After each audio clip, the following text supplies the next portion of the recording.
नमस्कार दोस्तों, आज के इस वीडियो में हम बात करने वाले हैं द इकोनॉमिक इंटेलिजेंस यूनिट के द्वारा जारी किए गए ग्लोबल लिवेबिलिटी इंडेक्स 2022 के बारे में।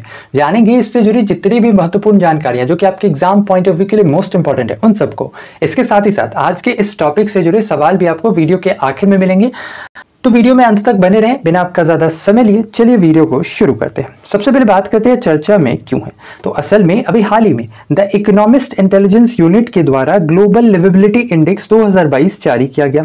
इस रैंकिंग को असल में कई सारे अलग अलग क्राइटेरिया के बेसिस पर दुनिया भर के शहरों को उनके रहने योग्य के आधार पर रैंकिंग दी गई है। इसके साथ ही साथ इसके अंतर्गत ओवरऑल स्कोर जो रखा गया है वह 100 का है, यानी कि आउट ऑफ 100 जो भी शहर सबसे ज्यादा स्कोर करेगी वह रहने योग्य सबसे बेस्ट शहरों में होंगी, और जो शहर आउट ऑफ 100 सबसे कम स्कोर करेंगी वह रहने योग्य सबसे वर्स्ट शहरों की सूची में होंगी। यह रैंकिंग मेनली 5 श्रेणियों पर आधारित है। इनमें सबसे पहला है स्थिरता, दूसरा इसके अंतर्गत देखा गया है उस पर्टिकुलर सिटी का संस्कृति और पर्यावरण, यानी कि कल्चर और एनवायरनमेंट वहां का कैसा है। इसके साथ ही साथ वहां की बेसिक इंफ्रास्ट्रक्चर कैसी है, हेल्थ केयर फैसिलिटीज कैसी है और एजुकेशन कैसी है।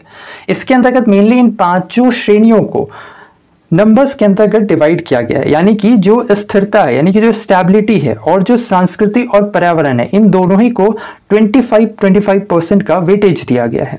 इसके साथ ही साथ जो बेसिक इंफ्रास्ट्रक्चर और हेल्थ केयर फैसिलिटी है, इन दोनों ही को 20% का वेटेज दिया गया है। इसके साथ ही साथ जो एजुकेशन है उसे 10% का वेटेज दिया गया है, और इन सभी को कैलकुलेट करेंगे तो टोटल हमारा स्कोर बनता है 100। इसके साथ ही साथ इस रैंकिंग के अंतर्गत इस वर्ष कुल 173 शहरों को शामिल किया गया, यानी दुनिया भर के 173 शहर इस रैंकिंग के अंतर्गत ऐड किए गए हैं। इसके साथ ही साथ ये जो रैंकिंग है जिसे हर वर्ष जारी करता है द इकोनॉमिस्ट इंटेलिजेंस यूनिट, तो इसके बारे में पता होना चाहिए कि द इकोनॉमिस्ट इंटेलिजेंस यूनिट इसकी स्थापना वर्ष 1946 में की गई थी। इसके अलावा बात करते हैं इस वर्ष की रैंकिंग के बारे में, तो इस वर्ष की रैंकिंग में ऑस्ट्रिया की राजधानी वियना एक बार फिर से पहले स्थान पर रही। जहां पिछले वर्ष कोविड-19 के कारणों की वजह से इसने अपना पहला स्थान गंवा दिया था, वहीं इस वर्ष की रैंकिंग में ऑस्ट्रिया की राजधानी वियना एक बार फिर से शीर्ष स्थान पर आ गई है।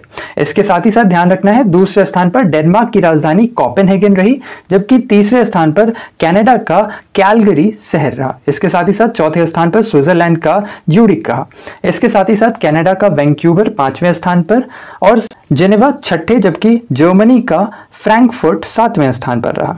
वहीं कनाडा का टोरंटो 8वें स्थान पर और नीदरलैंड की राजधानी एम्स्टर्डम 9वें स्थान पर रही। इसके साथ ही साथ जापान का ओसाका और ऑस्ट्रेलिया का मेलबर्न शहर ये दोनों ही संयुक्त रूप से 10वें स्थान पर रहा। वहीं पाकिस्तान की फाइनेंशियल कैपिटल कराची और बांग्लादेश की राजधानी ढाका दुनिया में सबसे कम रहने लायक शहरों में की सूची में इसे रखा गया। इसके अलावा चीन की राजधानी बीजिंग इस रैंकिंग में 71वें स्थान पर रही। वहीं 10 सबसे कम रहने योग्य शहरों में तेहरान, ढाका, कराची और लागोस रहा। वहीं इस सूची में सबसे आखिरी पायदान पर, यानी कि सबसे बेकार शहर हम कह सकते हैं या फिर रहने योग्य सबसे वर्स्ट सिटी कौन सी थी, तो ये थी सीरिया की दमिश्क। इसके साथ ही साथ इस रैंकिंग में भारत के शहरों की बात करें तो इस वर्ष जो द इकोनॉमिस्ट इंटेलिजेंस यूनिट की रैंकिंग जारी की गई है, इस रैंकिंग के अंतर्गत ग्लोबल लिवेबिलिटी इंडेक्स में भारतीय शहरों का काफी खराब प्रदर्शन रहा है। इसके अंतर्गत सूचना और प्रौद्योगिकी केंद्र जो कि बेंगलुरु है वह इस रैंकिंग में यानी कि ग्लोबल रैंकिंग में 146वें स्थान पर रहा है। इसके साथ ही साथ इस रैंकिंग में नई दिल्ली को 56.5 स्कोर के साथ 140वें स्थान पर, वहीं मुंबई को 56.2 अंकों के साथ 141वें स्थान पर, चेन्नई को 55.8 अंकों के साथ 142वें स्थान पर, अहमदाबाद 143वें स्थान पर रहा। तो यानी कि भारतीय शहरों में बात करें तो नई दिल्ली इसके अंतर्गत शीर्ष स्थान पर रहा है, ये ध्यान रखना है। इसके साथ ही साथ इंडिया के लिए इस वर्ष एक प्लस पॉइंट भी रहा। जहां पिछले वर्ष इस रैंकिंग में भारत के केवल 2 शहर दिल्ली और मुंबई ही शामिल हो पाए थे, वहीं इस वर्ष भारत के कुल 5 शहरों ने इस रैंकिंग में अपनी जगह बनाई। इसके साथ ही साथ यह भी ध्यान रखना होगा कि अभी हाल ही में भारत सरकार के द्वारा जारी किए गए ईज ऑफ लिविंग इंडेक्स, जिसके अंतर्गत भारत के कुल 11 शहरों को देखा गया था कि वह रहने योग्य है या नहीं, तो उस रैंकिंग में भारत का जो बैंगलोर है यह शीर्ष स्थान पर आता है। यानी कि भारत के दृष्टिकोण से देखें तो जो बैंगलोर है यह रहने के मामले में काफी ज्यादा बेहतर शहर है। वहीं दुनिया के दृष्टिकोण से देखें तो भारत के अंदर रहने के मामले में सबसे बेहतर शहर दिल्ली माना गया है। और अब चलते हैं हमारे आज के टॉपिक से जुड़े सवाल पे। ऐसे में आज का हमारा सवाल है, अभी हाल ही में जारी किए गए ग्लोबल लिवेबिलिटी इंडेक्स 2022 के अंतर्गत कौन सा शहर शीर्ष स्थान पर रहा? इसका आंसर आपने हमें करना है नीचे कमेंट सेक्शन में। तो ऐसे में बस आज के लिए इतना ही। उम्मीद करते हैं वीडियो इन्फॉर्मेटिव लगा होगा। अगर वीडियो पसंद आया है तो वीडियो को लाइक शेयर, चैनल पर नए हैं तो सब्सक्राइब करना बिल्कुल ना भूलें। साथ ही साथ बगल में घंटी का आइकन है जिसे दबाकर आप हमारे चैनल से जुड़े सारे नोटिफिकेशन प्राप्त कर सकते हैं। तो ऐसे में बस आज के लिए इतना ही। अपना ख्याल रखें, स्वस्थ रहें, सुरक्षित रहें। आपसे फिर अगले वीडियो में मुलाकात होगी। तब तक के लिए धन्यवाद।